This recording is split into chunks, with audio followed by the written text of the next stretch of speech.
Again, fight fans, welcome to mindforcombat. If this is the first time you checked out my channel or any of my content, why don't you consider joining my growing fight community by hitting the subscribe button and getting involved in the conversation below. So, as any true boxing fan will know, this is fight week. It is fight week for Amir Khans versus Terence Crawford. This is a huge fight in the world. I was about to say UFC's welterweight division. Sorry, MMA mine's still on. But it's a huge fight in the welterweight division for boxing. It's going to have international implications in the wider scheme of the pound for pound ratings, and it potentially sets up a huge fight with either Errol Spence or Sean Porter towards the end of the year. Now, I was originally going to do a fight breakdown, but I decided to look at this from a different angle, and I'll tell you why. Because I think the consensus for every fight breakdown coming into this fight, or just generally what everyone thinks coming into this fight, is that Terence Crawford is going to be able to blow through Amir Khans. Maybe Amir Khan's going to have some success early, but that Terence Crawford's going to win. And that was going to be my prediction too. That is my prediction, that Terence Crawford's going to win. So I'm thinking, instead of going with the general fight breakdown, which is inevitably going to end in a Terence Crawford prediction, why not see what opportunities Khan has to win this fight? So this video is, can Khan, or does Khan have any realistic opportunities against Terence Crawford to get the upset? Let's get looking at that. So, I think one of the good places to start off with, as with any fight breakdown, would be the tail of the tape. So if we look at the tail of the tape and look at some of the key factors coming into this fight that's going to impact both men. So Amir Khans is 32 years old. He's not 32 young, whereas Terence Crawford is 31, and he's definitely the younger of the two. Even though, biologically he's only 1 year younger than him, I would say he's younger in the terms of wear and tear on his body. Amir Khans obviously had some wars in the fight game. He's been around for a bit longer than Crawford. He's been knocked out brutally by Canelo Alvarez. He got stopped by Danny Garcia, that brutal knockout by Brady's Prescott earlier on in his career. Those kinds of fights have an impact on you. So coming into this fight, Amir Khan's definitely the older man. Terence Crawford's fresher. He's got more to offer. But, there's not a big difference there. Amir Khans has a professional record of 33 wins and 4 losses, and Terence Crawford is 34-0. So Amir Khans has had 3 professional fights more than Terence Crawford. There's not a discrepancy in the experience at all. They've both fought at world championship level for a long time. Amir Khan's 5'8.5", Terence Crawford's 5'8", and Terence Crawford has a 3-inch reach advantage with a 74-inch reach over Amir Khan's 71-inch reach. However, now this is key, Amir Khans has fought at higher weight classes. He's fought at 150, he's fought at 154 in that ill-advised fight against Canelo Alvarez. Terence Crawford has fought much lower. He's only had 2 fights back-to-back at welterweight. Before this he was fighting at lightweight. So I think if there's one thing that Amir Khans has coming into this fight, is he's got a slight size advantage. I think he's the more built guy. He's going to carry more muscle into the fight. Is he going to be able to use that size or implement it in a way that benefits him? I do not know. They're both orthodox fighters. They are both orthodox fighters.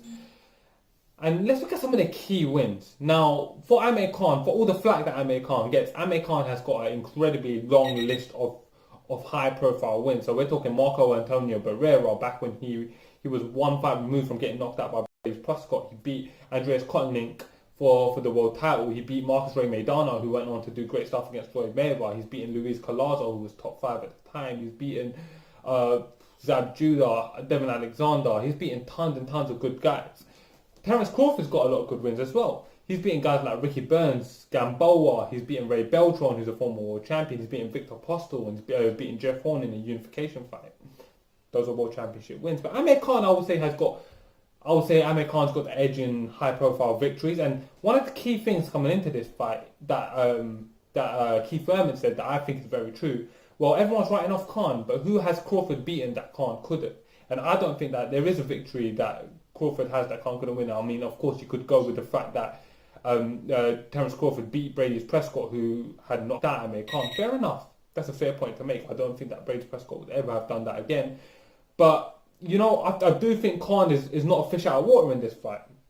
Khan's issue coming into this fight is clearly his chin. But Khan has been in there with much bigger hitters than Crawford. Now, Crawford has got 25 KO wins in his 34 wins. But do I think he's the biggest hitter Khan fought? Hell no. He's obviously fought Canelo Alvarez. He fought Danny Garcia, who I think is a really big hitter. He's fought guys that were really big hitters.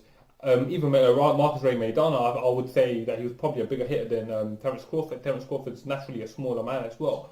So I think Khan has opportunities here. I don't think he gets blown out like that. I also think Khan's going to have an advantage in terms of the hand speed. I think if he can play it out and fight intelligently, he's going to be able to have that early advantage in him, particularly when he's fresher and more explosive. Now, where I think Khan's key victory in this fight lies, or key advantage in this fight lies, is his experience. Now, you heard me say that Khan hasn't got too much experience, or there's not. Bear with me on this. Khan has an experience advantage on him in that he has lost. He's been there in the depths of defeat. He's faced it. He's been in those brutal times. He's been brutally knocked out, and anyone would have forgiven him for quitting at those times he was brutally knocked out. But no, that's not what Khan done.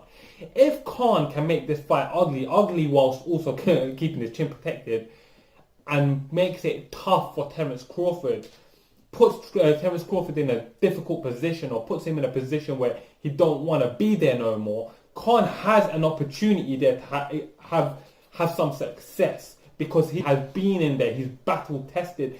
Terence Crawford hasn't been in there in the depths of defeat and had to pull it out. If Khan can use his explosive movement and speed early to get a nice 2, 3, 4 round advantage, and then keep things tidy, keep things tight, and use his experience to weather Terence Crawford's storm, he may be able to get the W here.